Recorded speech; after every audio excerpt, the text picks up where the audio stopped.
1,62,00,000 हर दिन प्रधानमंत्री मोदी की सुरक्षा में खर्च होते हैं, फिर भी पीएम मोदी की सुरक्षा में भारी चूक कैसे हुई? प्रधानमंत्री मोदी को निपटाने की पूरी साजिश कर ली गई थी, लेकिन पंजाब के फिरोजपुर में हुए सिक्योरिटी लैप्स में एक ब्रीफकेस ने पीएम मोदी की जान बचा ली। ब्रीफकेस में होता है प्रधानमंत्री मोदी की सुरक्षा का ऐसा कवच जो सिर्फ पीएम मोदी की सिक्योरिटी के पास ही होता है।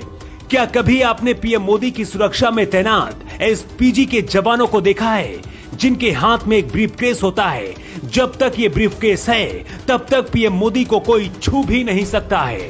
पंजाब के फिरोजपुर में जब पीएम मोदी फंसे तो एसपीजी के जवानों ने इस ब्रीफकेस को खोल दिया था। अब क्या होता है इस ब्रीफकेस में वो भी डिटेल में जानेंगे, लेकिन पहले फिरोजपुर की कुछ तस्वीरें आपको दिखाते हैं।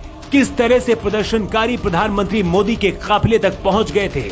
इन तस्वीरों में जिस पुल पर प्रधानमंत्री मोदी फंसे हुए थे, उसी पुल पर प्रदर्शनकारियों का जमावड़ा लगा हुआ था। लेकिन कुछ लोगों ने फिरोजपुर में प्रधानमंत्री मोदी की होने वाली रैली की खाली कुर्सियां दिखाकर प्रोपेगेंडा साधने की भी कोशिश की। अब इन तस्वीरों को देखिए, जहां पंजाब पुलिस बीजेपी कार्यकर्ताओं को रैली में जाने से रोक रही है।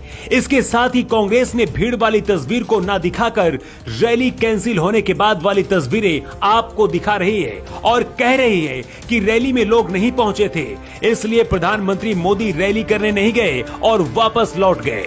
देश के प्रधानमंत्री की सुरक्षा की जिम्मेदारी स्पेशल प्रोटेक्शन ग्रुप यानी कि एसपीजी की होती है। प्रधानमंत्री के चारों ओर पहला सुरक्षा घेरा एसपीजी जवानों का होता है। प्रधानमंत्री मोदी की सुरक्षा में लगे इन जवानों को अमेरिका की सीक्रेट सर्विस की गाइडलाइंस के मुताबिक ट्रेनिंग दी जाती है। इनके पास MNF 2000 assault rifle, automatic gun और 17M रिवॉल्वर जैसे मॉडर्न हथियार होते हैं, जो इसी ब्रीफकेस में होते हैं।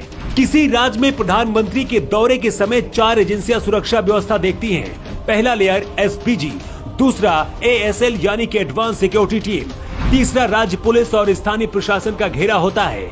एडवांस सिक्योरिटी संपर्क टीम यानी कि ASL को प्रधानमंत्री के दौरे से जुड़ी हर जानकारी होती है। ASL टीम एसपीजी और गृह मंत्रालय के संपर्क में होती है।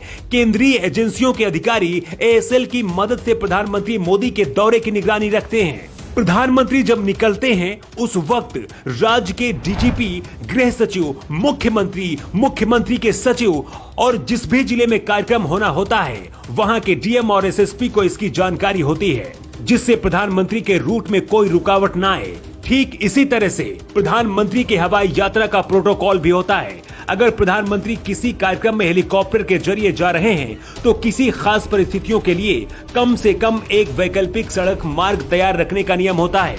इस रास्ते पर सुरक्षा व्यवस्था की जांच सीनियर पुलिस अधिकारी प्रधानमंत्री मोदी के दौरे से पहले करते हैं। इस रास्ते पर सुरक्षा जांच रिहर्सल के समय एसपीजी, स्थानीय पुलिस खुफिया ब्यूरो और ASL की टीम के अधिकारी सभी शामिल होते हैं। एक जैमर वाली गाड़ी भी काफिले के साथ चलती है। ये सड़क के दोनों ओर 100 मीटर दूरी पर किसी भी रेडियो कंट्रोल या रिमोट कंट्रोल डिवाइस को जाम कर देती है, जिसकी वजह से रिमोट से चलने वाले बम या आईडी में विस्फोट भी नहीं हो पाता है। कहा तो ये भी जा रहा है कि प्रधानमंत्री मोदी की हत्या की प्लानिंग कर ली गई थी, लेकिन मौत को करीब से चकमा देकर प्रधानमंत्री मोदी वापस लौट आए। क्या प्रधानमंत्री के खिलाफ कोई बड़ी साजिश रची गई थी?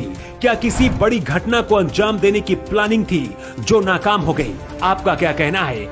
News 24 पब्लिक लाइव चैनल को सब्सक्राइब, लाइक और शेयर करें।